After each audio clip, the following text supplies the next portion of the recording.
Por absolutisht dhe kjo nuk mund të digitalizohet, kjo është mendimin. Okej, kam një pyetje të dytë.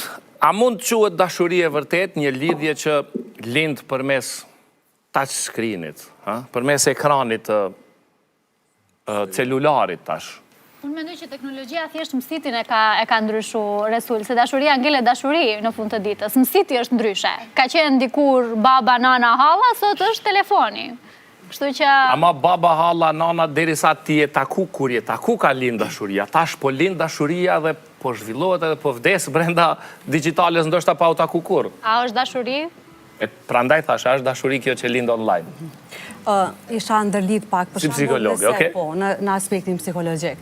Nëse referohemi studimeve ndërkombëtare, sepse në nivel vendi nuk kam të paktën informacion që ka bu diçka dikush sa i përket kësaj çështje të lidhjeve digjitale, referohemi një studim që ka bë Hinge, i cili i referohet studimit ku kanë marrë pjesë një numër i madh i partnerve, ku 77% të përdoruesve realisht e kanë bërë një lloj menyje, ku janë paraqit cilësitë si një formë kërkese, dhe 69% e tyre në fakt kanë arrit me përçu mesazhin se cilat janë cilësitë më të forta që e mbajnë gjallë një lidhje.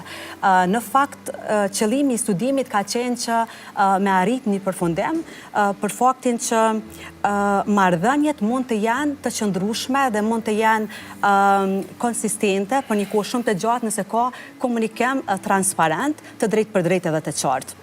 Do të tregon atë lidhjen apo korelacionin e fortë që mundën me pas një lidhje digjitale.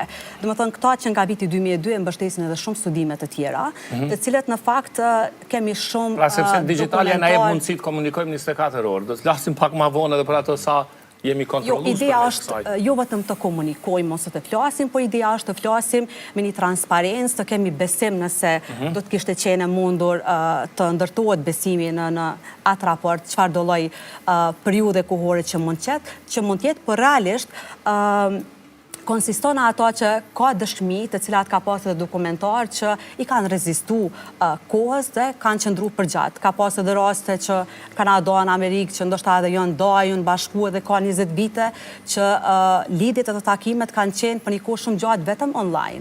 Pastaj kanë fillu takimet fizike. Shëndrit? Unë absolutisht nuk e kisha varë këtë konceptin. Unë nisur edhe nga ajo që i ri të rrethojnë shumë histori.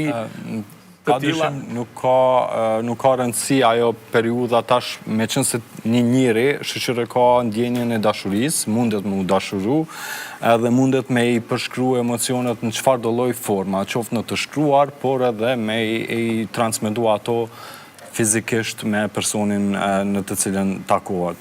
Por ideja është që mos me shku tash edhe me bo që ka të shumë, si me thonë, a i reziston dashuria të skrinit se... Të lindja e dashurisë, po edhe lind, se sigurisht, tash komunikimet, na jemi rrit tash në qëtë epokën e komunikimit përmes telefonit. Tash, qësh mujna na me thonë, nëse një nanë, nëse një babi ka fëmijët jashtë në gërbet, a i shuhet dashuria veç pëse komunikon, apo jo. Ajo është tjetër. Pa marë parasysh një njeri i cili e shprej... Pa e pa komunikon. Po normalisht i kime pas pëlqim me pa